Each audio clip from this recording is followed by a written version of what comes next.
Gujarat. Our special guest, Dr. Basu sir, Secretary of Health and Family Welfare. I would like to call on to stage our chief guest of this. Doctors लोगों को हर जगह soft target है, किसी भी जगह आप जाइएगा तो डॉक्टर्स को टारगेट करते हैं। उसके लिए कानून बनाने के लिए आपने कहा,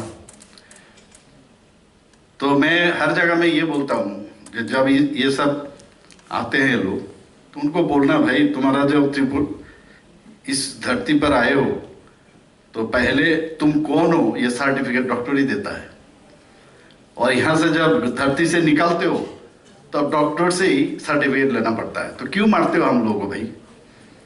तो आधा तो वहीं कम हो जाएगा। तो ये अवेयरनेस प्रोग्राम भी मुझे चाहिए सबको बताने के लिए। तो সেইভাবে আমাদের সবসময় আমরা কাজ করি। আমার এখানে শঙ্করদা আছেন, প্লাস্টিক সার্জন। শঙ্করদার থেকে অনেক কাজ শিখেছি। আমার একটা সবসময় একটা কিছু শেখার একটা হ্যাবিট ছিল। তো ম্যাক্সিলোফেশিয়াল সার্জারির সাথে সাথে রিলেটেড ছিল ওনার, কারণ cleft lip, cleft palate, hare lip এসবে মানে মাস্টার অফ দ্য মানে কি বলবো মাস্টারপিস। ওনার যেসব কাজ আমি দেখেছি আর শেখার শেষ নেই। আমি শিখেছি শুভেন্দুদার থেকে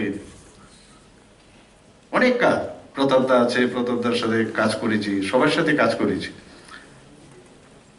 তো শেষ নেই, কাজ শেখারও শেষ নেই। এবং এই কাজ শেখার মাধ্যমে একটা জিনিস থাকে, সেটা হচ্ছে যে সাফারিং পিপলদের আমি যতটুকু জানি বেস্ট সার্ভিস আমি দিতে পারবো, এই যে কনফিডেন্সটা সেটা থাকে। কিন্তু এই সার্ভিস দিতে গিয়ে যখন দেখলাম অনেক জায়গায় খামতি থাকে, যে ইনফ্রাস্ট্রাকচারের ডেভেলপমেন্ট অনেক জায়গায় সমস্যা, সেইগুলো ফুলফিল করার জন্য তখনই ওই যে যেটা বললাম মাঝে মাঝে আন্দোলনমুখী হয়তো হয়েছে। এজমাও দেওয়া হয়েছে আমাদেরকে। দাদা এখানে আছেন, ডক্টর দাস স্যার আছেন এখানে। সেই এজমার মধ্যেও আমরা শেষ পর্যন্ত যদিও ব্যাক ফুটে গেছে, তো সেই করতে করতে করতে করতে ওখানে যে মানুষের জন্য কিছু করা, ইনস্টিটিউশনের জন্য কিছু করা, আমাদের যারা স্টুডেন্ট ছিল ছেলে মেয়েদের কিছু করা, করতে করতে করতে করতে দেখা গেল যে আমি সফট টার্গেট হয়ে গেলাম পূর্বতন সরকারের। আজকে অ্যাসোসিয়েট প্রফেসর, কালকে হয়ে গেলাম অ্যাসিস্ট্যান্ট প্রফেসর। তো I knock the door of the high court, বারবার যেতে হচ্ছে। তারপর সেখান থেকে আবার অ্যাসোসিয়েট প্রফেসর হলাম, প্রফেসর দেয় না, সেটাও কোর্টে যেতে হয়েছে। মানে everyday I used to go to the advocates. Now you are also advocate. So that was my daily routine. তো আমার এই যে ফিলিংস এগুলো ছিল থাকাতে আলটিমেটলি এখন যে বিষয়টা ডাক্তারের থেকে চলে এলাম রাজনীতিতে। রাজনীতিতে আসার পর একটু আগে দাদাদের বলছিলাম, স্যারদের বলছিলাম, একটা গিফট আমি পেয়েছি, সেটা হচ্ছে এত স্ট্রেস ইনডিউস ডায়াবেটিস আমার হয়ে গেছে। সেটা আমি যখন প্রেসিডেন্ট হলাম তখন থেকে শুরু হয়েছে। তো স্টিল আই মেনটেন। কিন্তু মুখটা কিন্তু সবসময় হাসি দিয়ে রাখতে হবে। ব্যথা আছে কিন্তু বলা যাবে না, হাসতে হবে সবসময়, প্লিজেন্ট ফেস থাকতে হবে, এছাড়া উপায় নেই।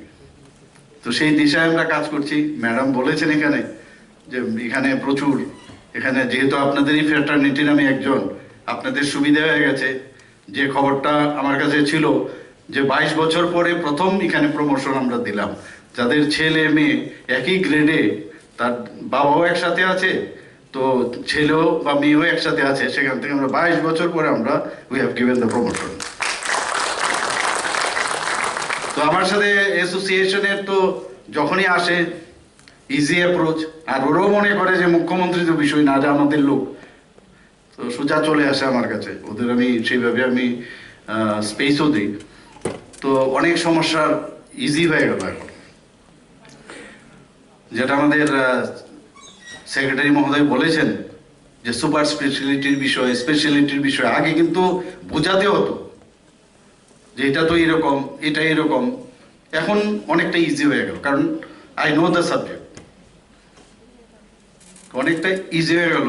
হয়তো বা ইন ফিউচার আরো অনেক কিছু করার ইচ্ছে আছে। ডেন্টাল কলেজ খুলছি, 100% গ্যারান্টি খুলবো। এটা ডিসিআই আমি গেছি, সেখানে বসেছি, তারাও আমাকে ফেলিসিটেশন দিয়েছে। ইউনিয়ন মিনিস্টারের সাথে কথা বলেছি, জায়গা আপাতত নির্ধারণ করে ফেলেছি। আমাদের সেক্রেটারি সাহেব পুরো লেগে আছে এটার মধ্যে, একটা টিম বানিয়ে দিয়েছি। ওদেরকে আমরা বললাম আমাদের অভিজ্ঞতা আছে, কারণ কিভাবে এই মেডিকেল কলেজটা হয়েছে, কিভাবে টিমের এক একজন ব্যক্তি কিভাবে পরিশ্রম করেছে। ডিসিআই এর সব গাইডলাইন্স আছে, এমসিআই এরও গাইডলাইন ছিল তৎকালীন সময়। সেই গাইডলাইন্স দেখে কত স্কোয়ার ফিট হবে, কত মিটার হবে, কে কোথায় বসবে, কি কি ইনস্ট্রুমেন্ট লাগবে, সব আমাদের জানা। তো সেই কারণেই ওনাকে বললাম খুব ইজি, আমাদের এক্সপিরিয়েন্স আছে, উই আর টেস্টেড। তো সেই বিষয়ে এখন ডেন্টাল কলেজ ওখানে হবে, এবং সেইভাবে আস্তে আস্তে করে আমরা নিশ্চয়ই আমাদের যে মেইন টার্গেট, যে স্বাস্থ্য পরিষেবা হচ্ছে আমাদের প্রাইম ফোকাস, এবং সেইভাবে আমরা দেব। এবং আমাদের বিভিন্ন ত্রিপুরাতে যে প্রাইমারি হেলথ সেন্টারগুলো আছে, সেটা ওয়েলনেস সেন্টার আমরা রূপান্তর করার আমরা চেষ্টা করছি বিভিন্ন জায়গায়। এবং একটা সময় ছিল আমরা যখন যে কোনো ডিপার্টমেন্টে যেতাম, দেখতাম ভাঙা চেয়ার, ভাঙা টেবিল, এই কালচার আমরা দেখেছি। কিন্তু এখন কিন্তু এরকম না। প্রথম ত্রিপুরাতে বলতে দ্বিধা নেই যে কর্পোরেটেরও একটা বিষয় মেডিকেল হেলথ প্রোভাইড করার জন্য, সেটা প্রথম হয়েছে ত্রিপুরা মেডিকেল কলেজে। এর আগে কিন্তু সেরকম ছিল না, যেহেতু পিপিপি মডেলে একই কলেজ, একই জায়গা ছিল, কলেজ ছিল না, সেটা ডিস্ট্রিক্ট হসপিটাল ছিল, পরবর্তী সময় স্টেট হসপিটাল। সেখানে আমারও পোস্টিং ছিল ডেন্টালে। সেখানে ওরা দিনে রাতে পরিশ্রম করে কি সুন্দরভাবে চেয়ার, তার মানে নিচের ফ্লোর থেকে আরম্ভ করে পুরো চেহারাই পাল্টে দিল। তখন বুঝলাম না, এটাও একটা পরিষ্কার পরিচ্ছন্নতার মাধ্যমে মানুষকে, মানুষ যখন যাবে মনে হবে ফিল গুড, এই বিষয়টা আসবে। আস্তে আস্তে এখন সব জায়গায় প্রাইমারি হেলথ সেন্টারে গিয়ে আমি অবাক হয়ে যাই, এত সুন্দর পরিষেবা এবং ইনফ্রাস্ট্রাকচার হচ্ছে। মানে মনে হচ্ছে যে না, সত্যিকারের অর্থে এখন ত্রিপুরাতে যে রেনেসাস আমি বলবো, সব জায়গায় আমাদের সরকার সেই চেষ্টা আমরা করছি। আমার আজকে অত্যন্ত ভালো লাগছে যে 15 বছর আগে আপনাদের এই অ্যাসোসিয়েশনের চ্যাপ্টার এখানে খোলা হয়েছিল, অনেক জল ঘোলা হয়েছিল, বহুত কষ্টে কিন্তু আপনারা করেছেন। তখন আইএমএ প্রথম দিকে যখন শুরু হয়েছিল, খুব কম সক্ষম সার্জন ছিল এখানে, জায়গাও পাচ্ছিল না। সেই আগরতলার সেই আসাম রাইফেলসের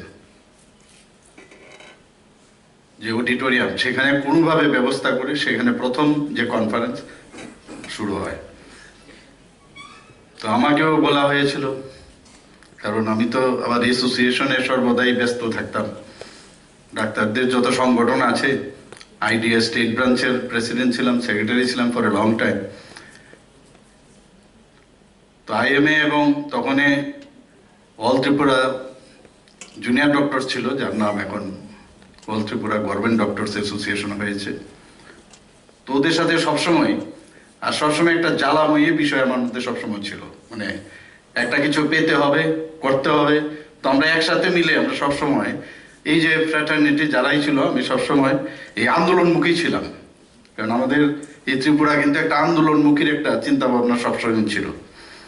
তো সেই সুবাদে এখানে শুভেন্দুদা আছেন, কিশোরদা আছে, তো সবার সাথে আমার সবসময় পরিচয় ছিল। যখনই কোনো এই ধরনের কনফারেন্স হতো, তাই ওয়াজ অলওয়েজ কল। তো সেখানে মনে হতো আমিও যদি কিছু কন্ট্রিবিউশন করতে পারি তো সেটা করতাম। त्रिपुरा कोनोदिन भाविनी दुटो मेडिकल कॉलेज होबे, तो 2 मेडिकल कॉलेज त्रिपुरा में हो गया। कभी सोचा भी नहीं था हम लोग। यहाँ से तो हम लोगों को नॉमिनेशन मिलता था, बाहर जाते थे, तो 2 मेडिकल कॉलेज हो गया। तो बहुत लोग कहते थे यहाँ मेडिकल कॉलेज हो गया होगा तो मैंने मेरा नाम भी काट देंगे हम जिंदगी भर, लेकिन वो मेडिकल कॉलेज यहाँ पर हो गया। तो 2 medicals already have been started there, and each and every persons of this faculty, they have contributed a lot. यहाँ से AGMC हुआ, TMC भी त्रिपुरा मेडिकल कॉलेज वहाँ हुआ, तो हम लोग TMC में गए,